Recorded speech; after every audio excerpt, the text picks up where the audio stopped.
10 days before Thanksgiving, I heard my loving daughter planning to humiliate me in front of all the guests, declare me insane, and kick me out of my own home.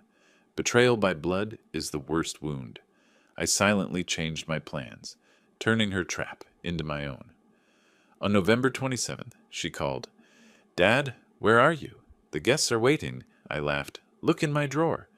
What she found made her scream, and her whole world fell apart. Justice is sweet when revenge is cold as calculation.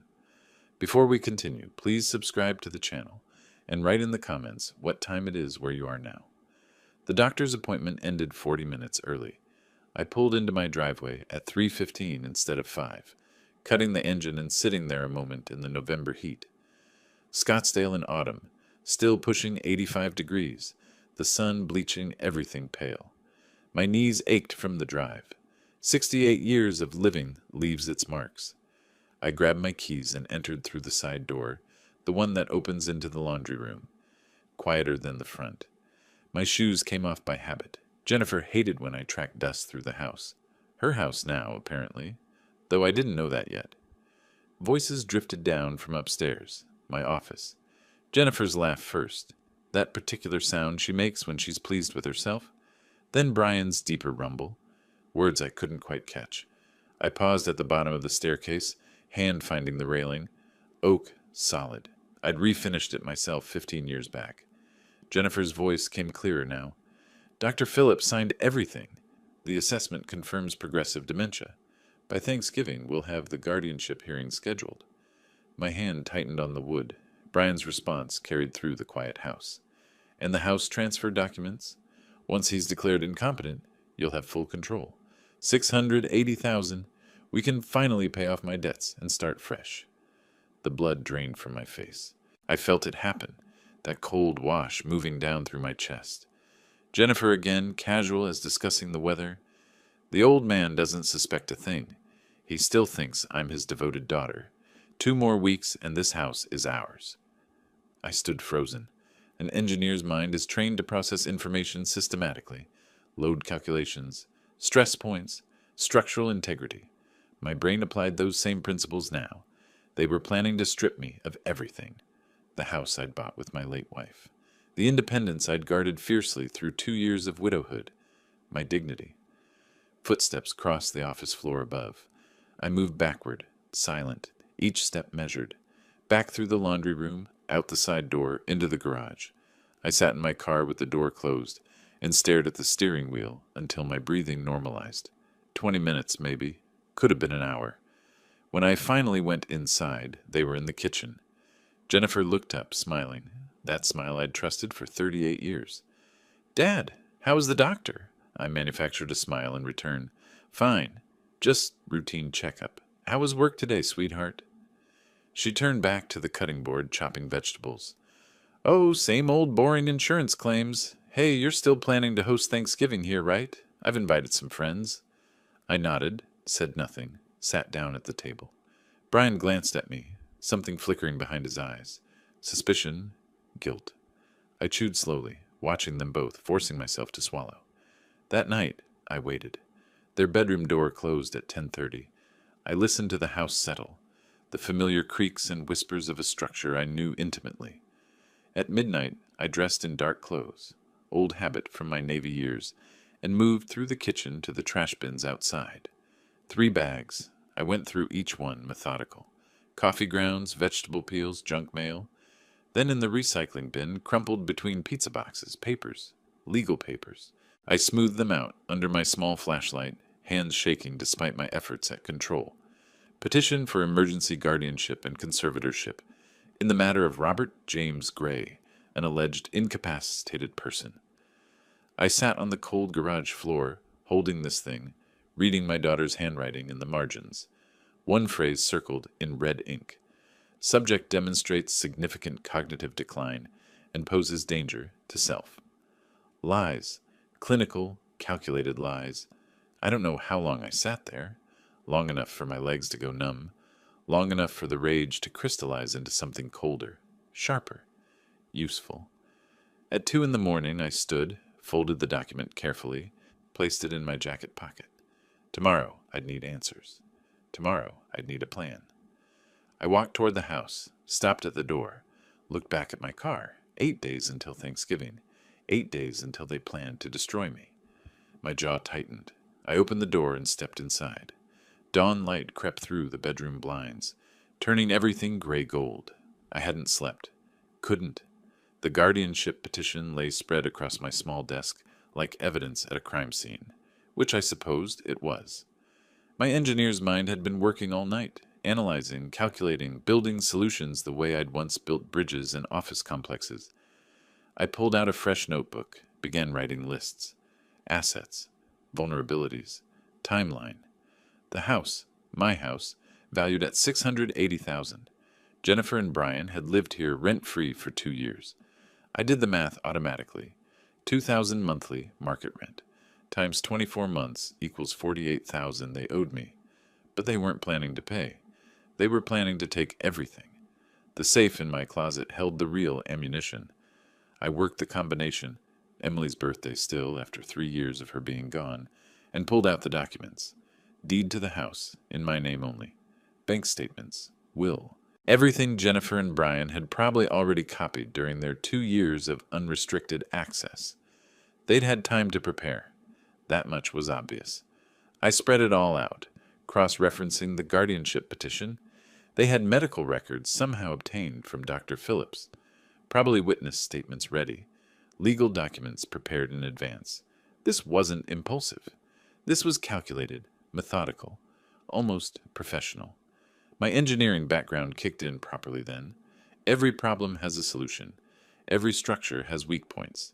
If they wanted the house, I'd remove the house from the equation. Simple. Sell it before the guardianship hearing could happen. I pulled out my laptop, searched Arizona guardianship proceedings timeline. The results loaded slowly, rural internet, even in Scottsdale. 2 to 3 weeks after filing, typically. They'd mentioned Thanksgiving as their target date. That gave me 8 days maximum. Maybe less if they'd already filed and I just hadn't been served yet. 2 years, I muttered to the empty room. 2 years I gave them a home, and this is how they repay me. I paused, staring at the petition. Fine. They want to play legal games? I built structures for 40 years. I know about foundations and how to demolish them. At 8 o'clock, I made my first call. Notary Public Office in Phoenix. The woman who answered sounded young, efficient. I requested an emergency appointment to verify property ownership and review my selling rights. She had an opening at 10:30. I photographed every page of the guardianship petition with my phone, uploaded them to an encrypted cloud folder Emily had helped me set up years ago. Then I crumpled the original, exactly as I'd found it, and returned it to the recycling bin. They couldn't know I'd discovered their plan. That was critical. On my notepad, I created a timeline. Today, November 18th to Thanksgiving, November 27th. 9 days. I subtracted 1 for safety margin. 8 days to sell a house. Insane. Probably impossible. But I'd done impossible before. Arizona property law loaded on my screen. I scanned through the sections, legal language I'd learned to parse from decades of construction contracts. There, clause 33.2.1. Property owner retains full rights to sell until court officially declares incompetence. The guardianship petition wasn't a court order. It was just a petition. I was still in control. Legally, anyway. Jennifer and Brian emerged from the guest bedroom at 9. I'd made coffee, positioned myself at the kitchen table with the newspaper spread before me, the picture of routine. Dad, you okay? You look tired. I glanced up at Jennifer, let my face show appropriate fatigue. Doctor appointment yesterday tired me out. Nothing serious. You two have plans today? Brian watched me with narrowed eyes. You sure you're all right? You seem different. I manufactured a flat smile. Just thinking about Thanksgiving. Big family dinner. Should be memorable. They left for work at 9:30. Brian's truck rumbling down the driveway. I watched through the window until they turned the corner. Then I grabbed my documents and headed for Phoenix.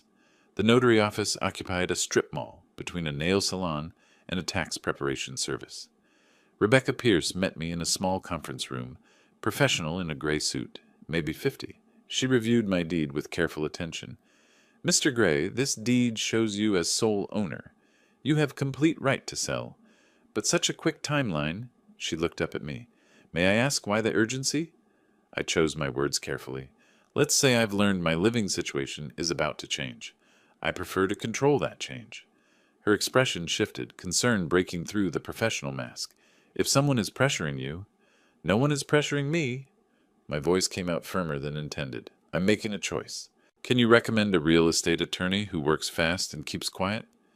She studied me for a long moment, then nodded slowly, pulled a business card from her desk drawer. Mark Jenkins, best realtor in Scottsdale for quick, discreet sales. Tell him I sent you. I took the card, felt its weight between my fingers. Embossed lettering, quality. Back in my car, I sat in the parking lot, phone in hand. 8 days. I dialed the number. 1 ring, 2 rings. Jenkins Realty, this is Mark. I took a breath. Mr. Jenkins, I need to sell my house, and I need it done before Thanksgiving. A pause. That's 9 days away. My voice was steel. I'm aware. Can you do it or not? Mark's voice still echoed in my head. I can have 3 serious buyers by tomorrow if the price is right. Tomorrow. The word tasted like possibility. I sat in the parking lot outside Rebecca Pierce's office building, staring at the business card she'd given me. Estate attorney, her note had said. Someone who understands urgency. The dashboard clock showed 3:40. Jennifer and Brian would not be home for 2 hours. Time enough. The office was small, 2nd floor of a converted brownstone. Rebecca met me in the conference room, younger than I'd expected, maybe 40, sharp eyes behind frameless glasses. I spread the photographed guardianship documents across her table. She read in silence, her expression darkening with each page. Finally, she looked up. Mr. Gray, this document claims you have advanced dementia. Wander at night. Forget to eat. It's signed by a Dr. Phillips. Did you ever see this doctor? Never met him. The words came out harder than intended. But he signed papers saying I'm incompetent. How is that legal? It's not. It's fraud. She tapped the petition. But proving that takes time they're not giving you. I leaned forward. What's my move? Legal move? Rebecca didn't hesitate. Sell everything, today, tomorrow at latest, convert to liquid assets, disappear the house from under them. It's yours. You have every right. She photographed each page, building her own file, promised absolute confidentiality. Then she had me sign something. Limited power of attorney, she called it. Insurance policy if Jennifer moved faster than expected, if I became unavailable. The word hung in the air between us. How narrow is my window? I asked. She pulled up court filing records on her laptop, scrolled through recent submissions. No petition filed yet with the court system. They're probably waiting until after Thanksgiving to ambush you. She looked at me over the screen. That gives you maybe 10 days. Maximum. 10 days. Less than 2 weeks to dismantle a lifetime. I called Mark Jenkins from Rebecca's office, put him on speaker. Mr. Gray. His voice filled the small room. Good timing. I already have an interested investor from California. Cash buyer, wants quick close. He'll pay full price, $680,000 for speed. Can you be ready? Rebecca nodded at me. You have it, I said. Send the papers. I'll sign today. Your daughter lives with you, correct? Does she need to sign? The deed has one name on it. Mine. She signs nothing. After the call, Rebecca handed me a folder. Everything you need. Sale authorization, new account numbers, my direct line. Keep this hidden. I took it, felt its weight. Not just paper. Power. My power. For 2 years I'd been the confused old man in their story. Now I was rewriting the ending. My next stop was a bank I'd never used before. Chase, 2 towns over in Mesa. Not my usual Wells Fargo, where Jennifer probably had contacts. The manager set up a new checking account, arranged for wire transfer of sale proceeds. I made sure Jennifer's name appeared nowhere. When I pulled into my driveway at 5:15, everything looked normal. I parked in my usual spot, entered through the front door, called out, "I'm home," the way I always did, hung my keys on the same hook. Jennifer appeared from the kitchen. "Dad, where were you this afternoon? I tried calling." I'd rehearsed this. Phone died. I was at the library, then drove around. Thinking about Thanksgiving menu. You still want to do turkey here? Her shoulders relaxed. Of course. I've invited the Hendersons, the Morales family. Maybe 10 people total. You don't mind, right?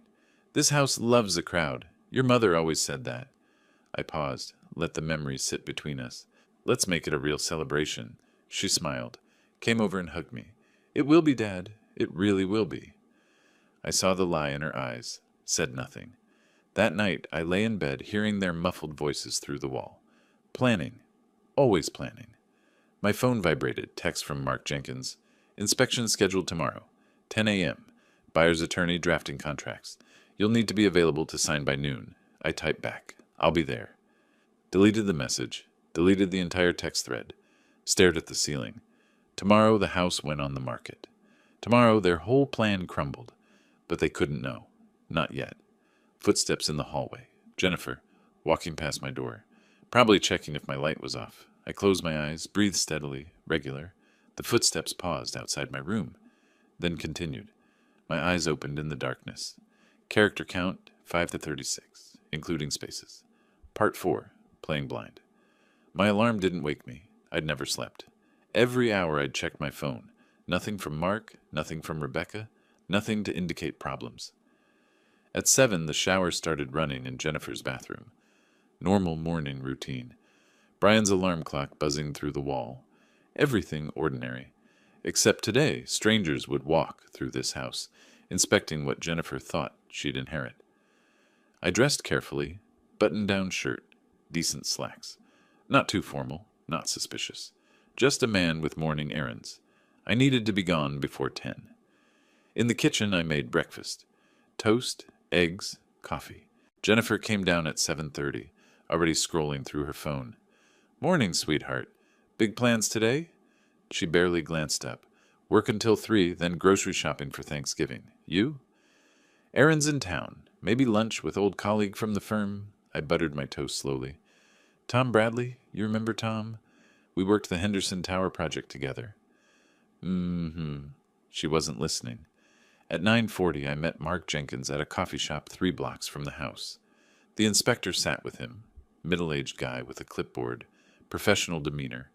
I handed over my house key, reviewed the inspection checklist, signed preliminary agreements. Buyer loves the neighborhood, Mark said. Deal is solid. He's motivated. Good. I watched the inspector head toward his truck, toward my home. Keep it quiet. Always do. By noon, I sat in Mark's office signing the final documents. Purchase agreement, disclosure forms, transfer authorization, closing statement, $680,000. Close date, November 25th, day before Thanksgiving. Wire transfer to my new Chase account. Mark looked at me across his desk. You're sure about this timing? Completely sure. Each signature felt like a strike against Jennifer's plan. At Chase, the manager processed my wire transfer details, helped me open a safe deposit box. I moved my emergency cash from the old box at Wells Fargo, also deposited something I'd created last night, a fake will. Typed on my old typewriter, coffee-stained paper, deliberately shaky signature I'd practiced until it looked authentic. I leave my entire estate, including house and all assets, to my beloved daughter Jennifer. Dated 3 years ago.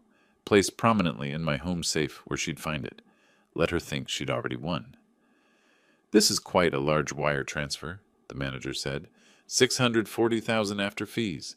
Are you sure you want it all in checking? We have investment options. Checking. I need immediate access. I met his eyes. And I need this account completely separate from my previous accounts. New statements to a P.O. box, not my home address. He nodded slowly. Didn't ask why. I drove past my house at 2. The inspector's car sat in the driveway, Mark's vehicle beside it. I circled the block twice before parking down the street, waiting. They left at 2:30. I waited another 15 minutes, then headed home. Jennifer was in my study when I walked in. Going through my desk drawers, she jumped when she heard me. Oh, Dad, I didn't hear you come in. I was just... She gestured vaguely at the desk. These Thanksgiving invitations need stamps, and I thought you kept them here. I saw papers move slightly, filing cabinet ajar. Stamps? No, honey, I keep those in the kitchen. 3rd drawer down, always have. Don't you remember? Right, of course, too quickly. Just forgot. I'll check there. I watched her closely. Were you looking for something else? You seem nervous. Fake laugh. No, just busy. So much to plan. Hey, are you okay with 10 guests? Maybe 12? However many you want, sweetheart. I kept my voice gentle. This is your celebration, too? She left quickly. I heard her in the kitchen rattling drawers for appearance. Brian came home at 6, found me reading the newspaper in the living room. Robert, where were you all day? Jennifer said you were gone for hours. Errands, bank, lunch with Tom Bradley. You remember Tom from my engineering days? We talked about old projects. I turned a page casually. Boring stuff. Tom Bradley, right. I saw him file the name away. Planning to check, probably. Let him. Tom was real enough. Retired now, living in Tucson. We'd worked together 30 years ago. The lie had enough truth to hold. After they went to bed, I went to my safe. Removed my real will, everything to charity, the way Emily and I had planned. Replaced it with the fake. Placed it where Jennifer would see it immediately if she searched again. Which she would. Late that evening, I heard her voice through the wall. On the phone, words carrying in the quiet house. Found his will in the safe. Everything to me, just like Mom promised. The house, the accounts, all of it. Pause. Laughter. No, he's clueless. Still planning the turkey menu. I stood in the hallway listening. My phone vibrated. Text from Mark Jenkins. Closing confirmed. Wednesday, 2 p.m. Buyer's funds already in escrow. This is happening. Wednesday at 2, the house became someone else's. Wednesday at 2, Jennifer's plan died. But tonight, she was celebrating her inevitable victory. I typed back, see you Wednesday. Deleted it. Walked toward my room. Past Jennifer's door. Her voice again. By Friday, we'll have him declared incompetent. The attorney said it's a formality. My hand tightened on the doorknob. Friday. They were moving faster than I'd thought. I stepped into my room. Closed the door silently. Tomorrow was Sunday. Monday, Thanksgiving prep. Tuesday, last-minute details. Wednesday. Wednesday changed everything. I hadn't turned on the lights. Moving through pre-dawn darkness like a ghost in what was no longer my home. 2 suitcases waited by my bedroom door. Clothes, documents, photos of Emily, the essentials of a man who'd learned to travel light. The closing happened Wednesday. The wire transfer hit my account Thursday morning. $640,000. Clean. Final. Irreversible. Now came the hardest part, walking away. I checked my watch. 5:47. Jennifer and Brian wouldn't wake for another hour. Plenty of time. The suitcases felt lighter than expected as I carried them downstairs. I paused at the bottom, listening to the house settle around me. Every creak familiar. 40 years of memories in these walls.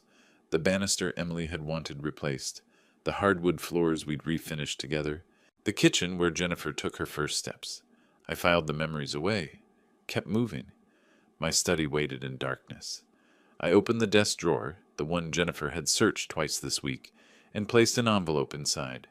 On it, written in clear block letters, Jennifer, read this. Inside, the note I'd written by lamplight an hour earlier. You wanted documents? Here's the only one that matters. Purchase agreement, November 24th, 2024. The house is no longer mine, which means it's not yours either. I hope your Thanksgiving plans work out exactly as you designed them. The father you wanted to declare insane. I'd attached a copy of the sale contract. Dated, signed, notarized. Before sealing the envelope, I photographed everything with my phone. Insurance, evidence, proof of my state of mind at this moment. Calm, rational, deliberate. At 6:15, I loaded the suitcases into my trunk, started the engine, let it warm. Looked back at the house one final time. Dark windows, silent walls, the porch light Jennifer had forgotten to turn off last night. I backed out of the driveway, didn't look in the rearview mirror. Phoenix was still sleeping when I reached downtown. The Hilton Garden Inn desk clerk looked surprised to see anyone checking in at 7:30 on Thanksgiving morning. That's unusual, she said, cheerful despite the early hour. Family gathering later? I managed a slight smile. Something like that. Though I won't be attending, which is exactly the point. She looked confused, but maintained her professionalism. Well, enjoy your stay, Mr. Gray. How long will you be staying, sir? As long as it takes. I paid cash for 3 nights up front. The room was standard. Desk, chair, bed, window overlooking the city. I unpacked methodically. Hung clothes in the closet. Arranged medications on the bathroom counter. Plugged in phone charger. Set up a temporary command center on the desk. Rebecca's number on speed dial. Bank statements in folder. List of next steps. At 9, I called Rebecca Pierce. It's done. I'm out. The note's in the desk. She'll find it when guests start arriving, and she wonders where I am. Robert, are you safe? Her voice carried concern. Do you need anything? I'm fine. Better than fine.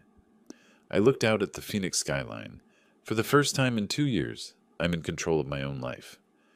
The morning crawled by. I sat by the window, watching Thanksgiving traffic build, families heading to dinners, people carrying pies and casserole dishes, normal holiday rhythms. At noon, I stared at my phone, knowing what was coming, the call, the discovery, the explosion. Part of me wanted to turn it off, disappear completely, but no. I needed to hear it. Needed to hear the moment she realized everything she'd plotted for had vanished. My finger hovered over the power button, then pulled back. Let it ring. Let her panic. Let her understand what betrayal feels like from the other side. At 2:03, the phone lit up. Jennifer Mobile. I let it ring 4 times before answering. Dad, where are you?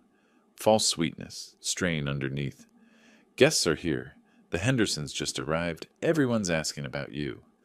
I'm exactly where I need to be, Jennifer. Away from you. Her voice rose, panic creeping in. What? Dad, this isn't funny. You promised you'd be here. We have turkey, we have... I cut her off. Check my desk drawer, top right. There's an envelope with your name on it. Read it. Then you'll understand exactly where things stand.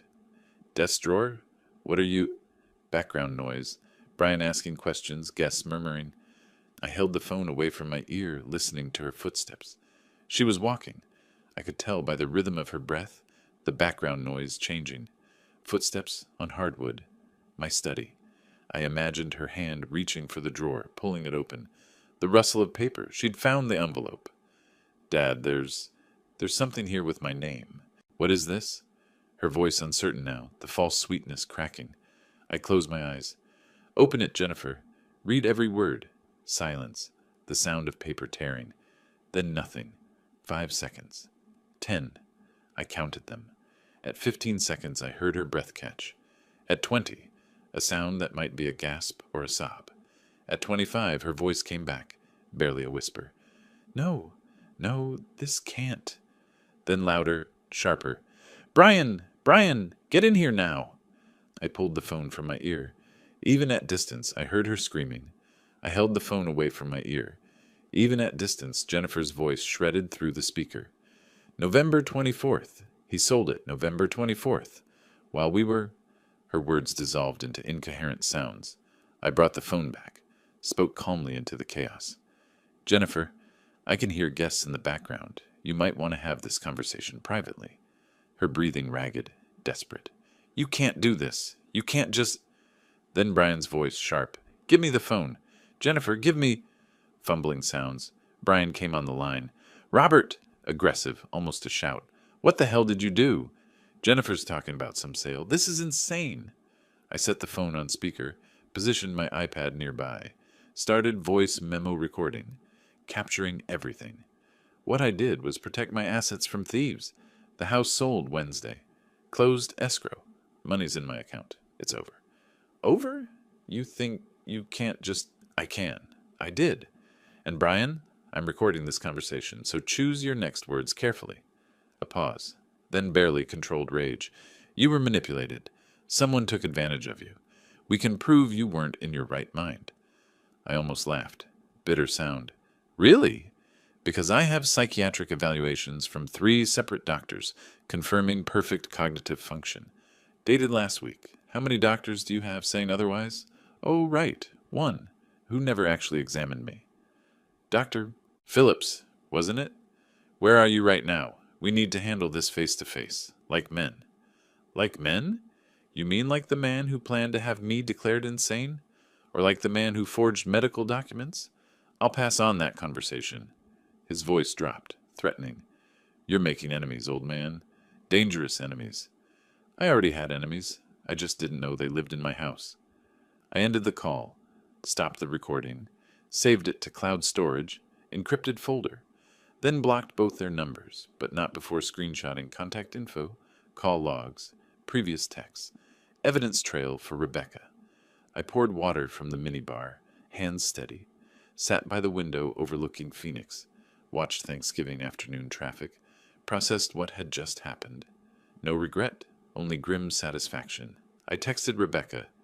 They know, reaction as predicted. Jennifer hysterical, Brian threatening, recorded everything. What's next? Her response came fast. Stay where you are, don't engage further. I'll handle any legal moves they make. 2 hours passed. I organized files on my laptop, began documenting the timeline. Every conversation, every meeting, every piece of evidence showing my competency, building the counter-narrative to whatever Jennifer would claim. At 4 p.m., Rebecca called. Robert, Jennifer just filed emergency petition. Claims you're mentally incompetent. Sale was fraudulent. She wants immediate injunction to reverse the transaction. I expected this. We're prepared. I opened my laptop, fingers moving across keys. What do we have? The psychiatric evals, the recordings, proof of her guardianship plot. Her voice was grim but confident. We have everything we need. But she's playing victim. Dutiful daughter trying to protect confused father. Some judges respond to that narrative. Then we show them the truth. The guardianship petition she was planning to file. The fake medical records. The 2 years of free housing while plotting to steal everything. That's not a dutiful daughter. That's a con artist. Exactly what I planned to argue. But Robert? This gets uglier before it gets better. She's fighting for her survival now. People do desperate things when cornered.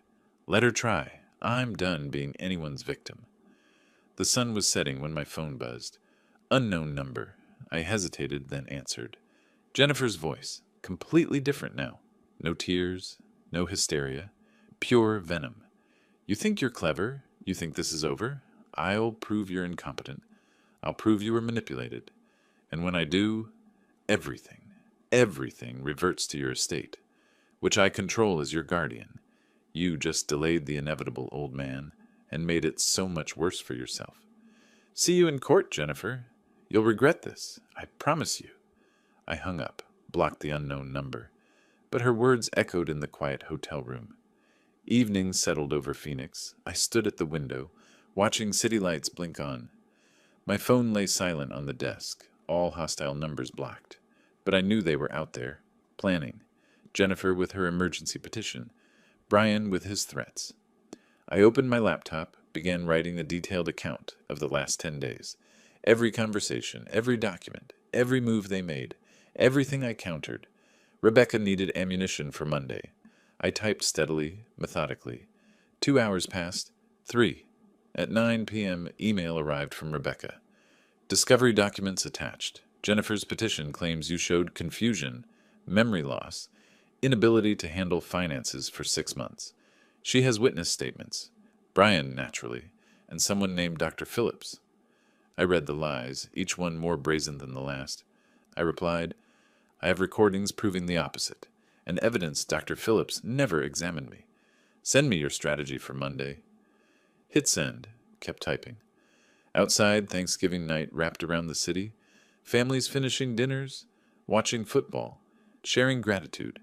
I typed my truth into the darkness. The real battle started Monday. But tonight, I built my arsenal. December brought gray skies and colder truths. I sat in my hotel room, now extended to monthly rate, reviewing Rebecca's latest email. The Monday hearing had gone well. Judge Hayes denied Jennifer's emergency petition, found no immediate evidence of incompetency. But Jennifer wasn't done. She'd hired Marcus Webb, a lawyer known for aggressive tactics and questionable ethics. Rebecca's email outlined their new strategy. They're requesting full psychiatric evaluation, court-ordered. They claim your behavior, selling house suddenly, disappearing on Thanksgiving, proves mental decline. Judge Hayes granted the evaluation. You're scheduled for January 15th. I spent December preparing, met with 3 independent psychiatrists, underwent cognitive testing, memory assessments, personality inventories, each confirmed. Perfectly sound mind, no dementia, no impairment. Rebecca collected the documentation, building our fortress. Meanwhile, Marcus Webb escalated, filed motion claiming I'd stolen family heirlooms, Emily's jewelry, requested police investigation. Detective Carter called me on a Tuesday morning. Mr. Gray, we received a report about possible theft of valuable items from family home. I met him at the station that afternoon. Brought proof. Photos of Emily wearing the jewelry in the 1980s. Wedding gifts I'd purchased. Insurance policies in my name. Receipts showing $8,000 spent in 1985. Will showing items left to me. Carter reviewed everything, closed his notebook. Mr. Gray, this is pretty comprehensive. Why would she claim theft if... Because she's desperate. The guardianship scam failed. The house is gone. Now she's trying criminal charges. It won't work. Case closed within 48 hours. No theft occurred. January 15th arrived cold and clear. I appeared at Maricopa County Courthouse for the court-ordered psychiatric evaluation.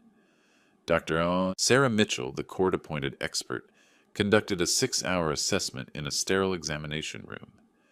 Mr. Gray, your daughter claims you sold your house impulsively without understanding consequences. Walk me through your decision-making process. I answered with an engineer's precision. There was nothing impulsive about it. On November 17th, I discovered my daughter and son-in-law planning to have me declared incompetent through fraudulent medical documents. I verified my legal rights, consulted an attorney, and executed a lawful sale of my property. That's not confusion. That's self-preservation. You recorded conversations without their knowledge. Some might call that paranoid behavior. I call it evidence collection. When someone plots to strip you of your rights, documentation isn't paranoia. It's necessity. Every recording I made was legal under Arizona's one-party consent law. She made notes. And you felt threatened enough to leave your home permanently? I felt betrayed enough to remove their weapon. The house was their target. I eliminated it. January the 22nd. Dr. Mitchell's report filed with court. I sat with Rebecca in her office as she read aloud. Subject demonstrates superior cognitive function for age. Recent actions, selling property, relocating, show clear rational planning. No evidence of dementia, confusion, or impairment. Subject's decision-making capacity fully intact. Rebecca looked up, smiling. Robert, this is complete vindication. Mitchell's report destroys their case. Judge Hayes will dismiss. No question. Good. Now we file our countersuit. I want compensation for 2 years of them living rent-free in my house. I want damages for defamation, false police reports, emotional distress. She hesitated. That's aggressive. Are you sure you want to? I cut her off. They tried to steal my life. Now they pay for it. Literally. The hearing came quickly. Judge Hayes sat behind his bench, reading the verdict with obvious impatience. After reviewing Dr. Mitchell's comprehensive evaluation, this court finds no evidence of mental incompetency. Mr. Gray's actions, while perhaps unusual, were rational responses to perceived threats. Petitioner's motion is denied. Case dismissed. Marcus Webb stood. Your Honor, we request. Judge Hayes raised his hand. Mr. Webb, your client has wasted this court's time with baseless accusations. Be grateful I'm not sanctioning her for frivolous litigation. We're done here. In the hallway afterward, Rebecca opened her briefcase, showed me Jennifer's probable next move, lawsuit, claiming I'd financially exploited myself. Creative legal theory. I laughed. Bitter. Cold. She doesn't know when to stop. People rarely do when they're losing everything. I pulled out my phone, played the recording from November 17th. Jennifer's voice. The old man doesn't suspect a thing. Rebecca listened, her face hardening. That's conspiracy to commit fraud. We can file criminal referral. Do it. No more defense. Only offense now. I walked out of the courthouse into January cold. Judge's dismissal should have felt like victory. Instead, it felt like intermission. My phone buzzed. Unknown number. Mr. Gray? This is Officer Linda Martinez, Phoenix PD. We received a report that you've been making threatening calls to Jennifer Thompson. She's filed for restraining order. We need you to come to the station for questioning. I stopped walking, stood on courthouse steps. Officer, I haven't contacted Jennifer since Thanksgiving. I can prove it. Phone records, witness statements. Still need you to come in, today, if possible. I closed my eyes. Jennifer wasn't just desperate. She was scorching earth. Every legal avenue blocked, so now, false police reports, restraining orders, manufactured evidence. I texted Rebecca. They filed false harassment claim. Police want statement. Her reply came instantly. Don't go alone. I'll meet you there in 30 minutes. And Robert, time to destroy them completely. I looked at that message. Time to destroy them. Yes, it was. Officer Martinez led us to the interview room. Sterile white walls, metal table, recording equipment. Rebecca set her briefcase down with deliberate calm. I sat across from Martinez, hands folded. Mr. Gray, Martinez began, Jennifer Thompson claims you've called her 17 times in past 2 weeks. Left voicemails with threats. She's requesting emergency restraining order. Rebecca slid paper across the table before I could speak. Officer, here are Mr. Gray's phone records from AT&T. 0 calls to Jennifer Thompson or Brian Thompson since November 27th. 0 texts. 0 contact of any kind. Martinez studied the records. Her expression shifted. Professional skepticism to bureaucratic irritation. Someone was wasting her time. Ms. Thompson claimed 17 calls. These records show 0. She gave us specific dates. January 8th, 9th, 12th. Your phone didn't contact her number once. Rebecca's voice was professional ice. Because her claims are fabricated. This is the 3rd false accusation against my client. Theft, harassment, and previously, mental incompetence. There's a pattern here. Martinez looked at me. Mr. Gray, you're free to go. And for the record, I hate when people waste department resources on personal vendettas. The investigation collapsed within hours. Hotel security footage showed I'd never left Phoenix during alleged threatening visits. The hotel manager confirmed my whereabouts. Martinez noted in her report, complainant's allegations demonstrably false. No evidence of harassment. Recommend no charges. Rebecca requested a copy for court records. Evidence of malicious prosecution. February 1st, Rebecca filed my countersuit in Maricopa County Superior Court. $50,000 damages for defamation and emotional distress. $48,000 compensation for 2 years unpaid rent. Market rate $2,000 monthly. Criminal referral for medical document forgery. Brian panicked when served, called me directly, bypassing attorneys. Robert, let's be reasonable. We both made mistakes. You sold the house. Fine, that's done. But this lawsuit, it'll bankrupt us. $20,000, that's everything we have. Take it, and let's end this. I recorded the call. Everything you have. That's interesting, Brian, because 2 months ago you thought you'd have $680,000. My house, my money, my life. Now you're offering me $20,000 like it's a favor? We were wrong, okay? Is that what you want to hear? We were wrong. No, what I want is exactly what I'm getting. Justice. See you in court. March 15th, the hearing. Judge Sharon Morrison presided, reviewing evidence I'd assembled over months. Timeline on poster board showing the 2-year plot. Authenticated documents proving forgery. Recordings demonstrating premeditation. Psychiatric reports confirming my competency. Mr. Gray, I've reviewed your evidence, Judge Morrison said. 2 years of free housing while planning to defraud you of property. Fabricated medical documents. False police reports. This court finds defendant's conduct egregious. Marcus Webb attempted defense. Your Honor, my clients were concerned about Mr. Gray's welfare. Judge Morrison cut him off. Counselor, your clients forged a doctor's signature. That's not concern. That's fraud. Potentially criminal fraud. Rebecca presented our case systematically. Your Honor, defendants exploited Mr. Gray's generosity. Lived rent-free, market value $2,000 monthly, 24 months, $48,000. Then attempted to steal his primary asset through fraudulent guardianship. We're seeking compensation plus damages. Compensation is clearly warranted. Mr. Gray, you provided housing, utilities, support for 2 years? I stood, clear voice. Yes, Your Honor, because Jennifer is my daughter. I thought I was helping family. I didn't know I was housing thieves. Judge Morrison delivered the verdict. Judgment for plaintiff Robert Gray. Defendants Jennifer Thompson and Brian Thompson jointly and severally liable. $48,000 unpaid rent. $50,000 emotional distress damages.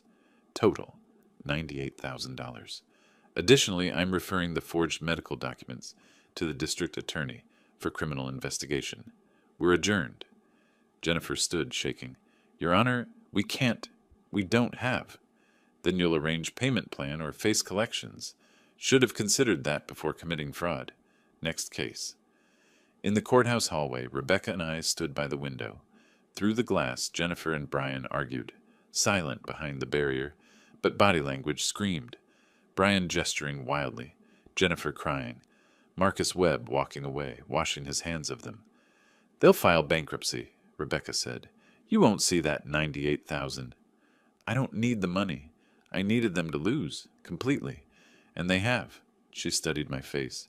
You know this destroys them. Their credit, their reputation, their marriage, probably. I watched Jennifer through the glass. They tried to destroy me first. They just did it quietly, with smiles and medical forms. I did it legally, in open court. The difference is, I won. Outside, March wind carried last traces of winter. I stood on steps where, months ago, I'd received that call about false harassment charges. Now, judgment in hand. $98,000 Jennifer and Brian didn't have. Rebecca touched my arm. You won, completely. But Robert, they're not done being your problem. Bankruptcy proceedings, possible criminal charges for the forgery, they'll be in the system for years. You'll be connected to this mess for... My phone buzzed. Text from unknown number. Photo attachment, Jennifer and Brian's house. For sale sign in yard. Message below. Lost our home. Lost everything. Hope you're happy. This isn't over. I showed Rebecca. She frowned. That sounds like a threat. We should... I deleted the message. Let them threaten. Let them flail. They have nothing left to hurt me with. I'm free. They're buried. That's enough. I started down courthouse steps. Behind me, Rebecca called. Where are you going? I didn't turn back. To find a house. In Sedona, maybe. Somewhere peaceful. Somewhere far from people who lie with smiles. I reached the bottom step. Kept walking. The war was won. Time to build something new. April arrived with brutal clarity. I sat in my Sedona rental, modest one-bedroom, mountain views, temporary shelter, while I searched for permanent home. Reading the bankruptcy filing Rebecca forwarded. Jennifer and Brian. Chapter 7. Total liabilities. $340,000. Assets. Virtually nothing. The $98,000 judgment I'd won sat atop their debt pile like a crown on ruins. Rebecca's email, they'll discharge most of it. You might recover 10 cents on the dollar, maybe less. Want to object to the filing? I typed back, no. Let them drown. The money had never been the point. Mid-April brought another update from Rebecca. Jennifer's employer, the insurance company, had terminated her. Court records became public. Company policy prohibited employees involved in fraud investigations, even civil cases. Jennifer filed for unemployment. Denied. Termination was for cause. Early May, Brian's consulting business collapsed. Clients discovered his court history through public record search, canceled contracts. His LinkedIn profile showed seeking opportunities, code for unemployed. Rebecca's investigator reported they were 3 months behind on apartment rent. Late May, I received my first payment from the bankruptcy trustee, $347.18, partial liquidation of their remaining assets. The check memo line read, Gray v. Thompson, partial distribution. I framed it, hung it in my apartment. Not for the money, for the proof. June brought divorce papers. Rebecca forwarded Jennifer's lawyer's email, relationship destroyed by financial stress and mutual recrimination. Jennifer claimed Brian pressured her into the guardianship scheme. Brian claimed Jennifer initiated the entire plan. What do you think? Rebecca asked on the phone. I think they're both liars blaming each other for getting caught. Mid-July, final bankruptcy discharge granted. My judgment, 96% uncollectible. Total recovered, $3,800 from asset liquidation. Rebecca's voice carried resignation. That's all you'll see. They have nothing left. Perfect. That was always the goal. Leave them with nothing. I created a folder on my laptop labeled Consequences. Saved every document Rebecca sent. Termination letter, bankruptcy filing, divorce petition, payment receipts. Not from vindictiveness. From an engineer's need to document the complete structural collapse I'd engineered. In early May, during errands in Phoenix, I drove past their apartment complex. Saw their car, old Honda. Brian's truck gone, probably repossessed. Noticed a for rent sign on their unit. They'd been evicted. I felt nothing. Late June brought an envelope forwarded from my Phoenix hotel. Jennifer's handwriting, handwritten letter, tear-stained pages, begging forgiveness. Brian had manipulated her.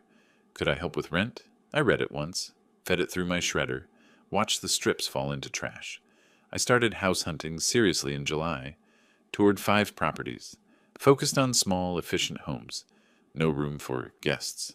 No space for people who claimed to be family but acted like predators.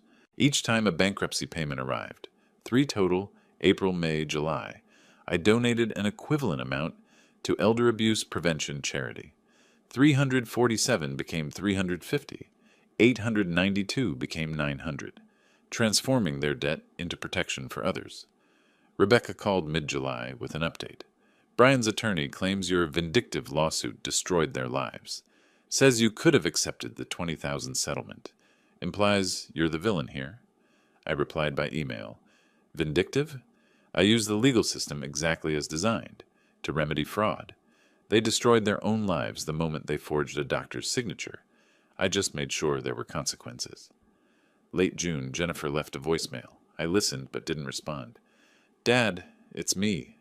I know you don't want to talk, but we're being evicted. Brian left. Took what little money we had. I don't know what to do. I'm sorry. I'm so sorry. If you could just, maybe a loan? A few thousand to get back on my feet? I'm your daughter.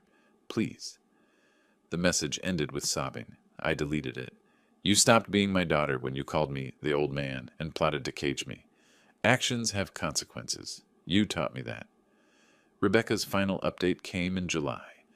Bankruptcy discharge is final. Jennifer kept her car, 15-year-old Camry, only exempt asset. Brian kept nothing.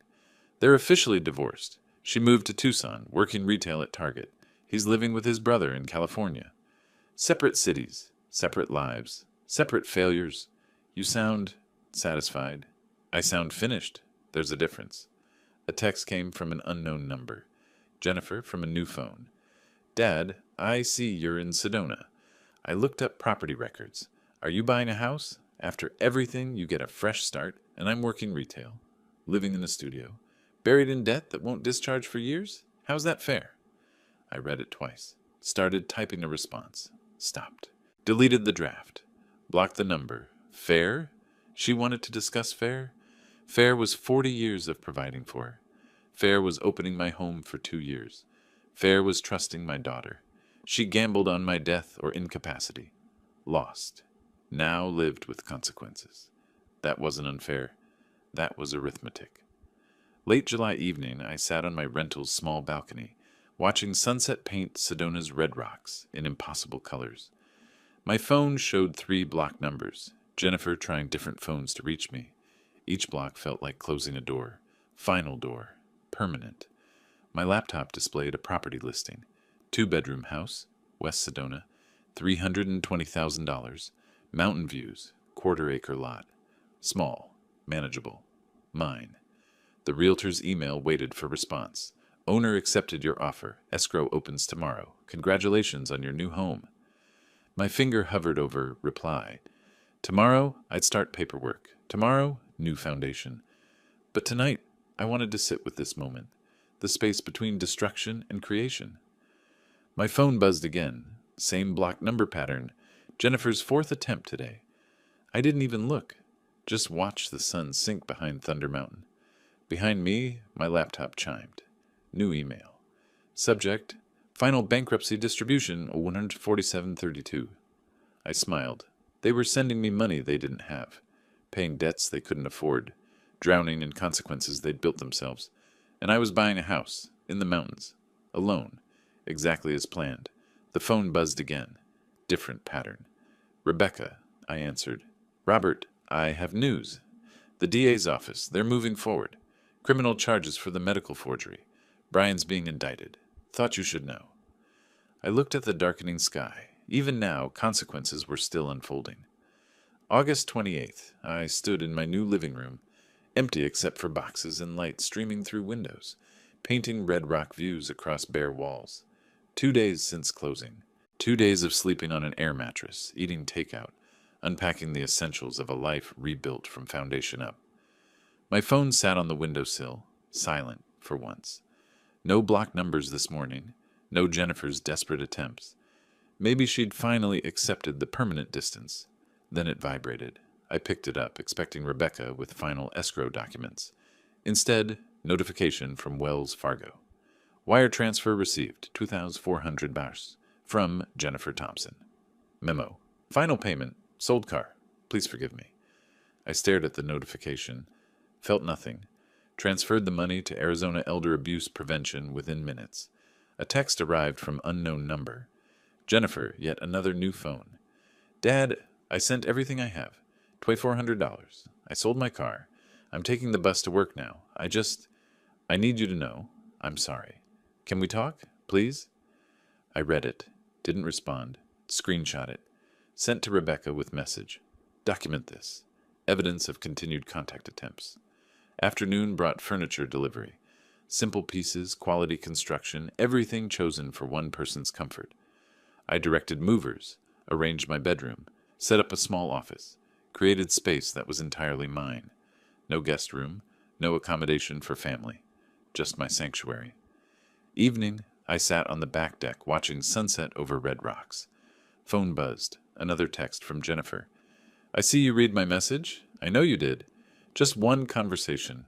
I'll drive to Sedona. Please, Dad, I'm your daughter. My thumb hovered over a block contact button. I pressed it, then went into phone settings, blocked all unknown numbers, created whitelist, Rebecca Doctor, utility companies, contractors. Everyone else, silence, then deleted Jennifer's contact entirely. Name gone, numbers gone, erased.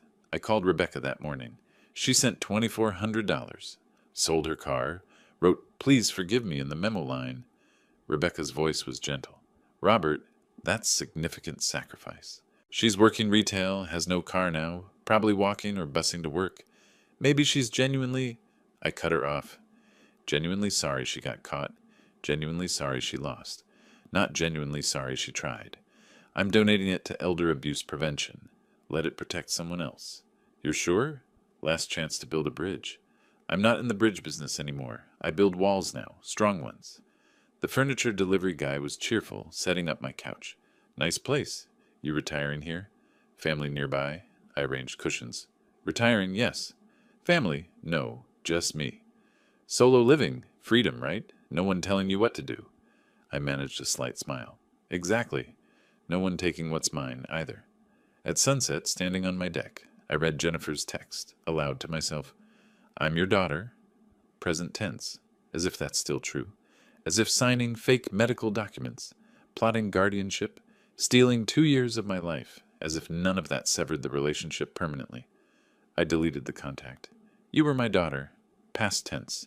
You chose to end that. I'm just honoring your choice. Rebecca called that evening. Robert, Brian's indictment came through. 2 counts. Forgery, attempted fraud. Trial probably next spring. Jennifer might be called as witness. Will you attend? No, I don't need to see him in handcuffs. The legal system is handling it. I'm done watching them suffer. I'm not interested in their pain, only my peace. So this is really over? You're closing this chapter? I closed it when I blocked her final number. Now I'm just living the epilogue. I unpacked boxes methodically. Clothes in closet, dishes in kitchen, photos of Emily on the mantel, but no photos of Jennifer.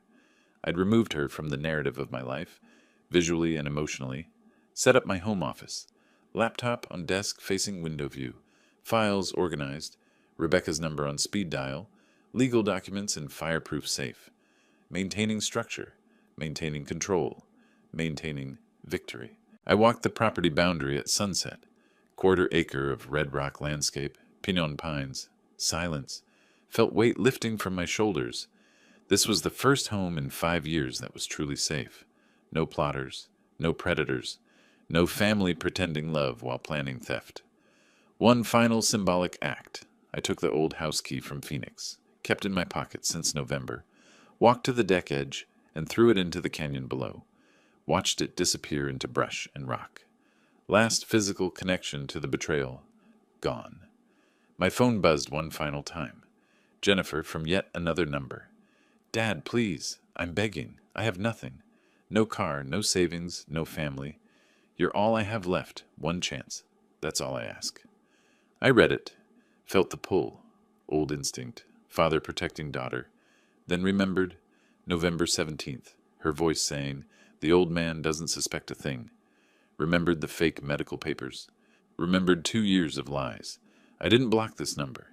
Instead, typed my response, first direct message to Jennifer in 9 months. You have exactly what you built, so do I. The difference is, I built mine on truth. Goodbye, Jennifer. Sent it. Immediately blocked the number. Turned off the phone completely. Stood on the deck. Breathed. It was finished. The sun dropped behind Thunder Mountain, taking the last light with it. I stood on my deck, my house, my life, watching stars emerge over red rock spires. Somewhere in Tucson, Jennifer was probably crying. Somewhere in Los Angeles, Brian was probably meeting with his criminal attorney. I felt nothing about either scenario. Not satisfaction, not pity. Nothing. They'd become strangers. Expensive strangers who'd taught me valuable lessons about trust and consequences, but strangers nonetheless. My phone stayed off. Would stay off until morning, maybe longer. In the kitchen, boxes still needed unpacking.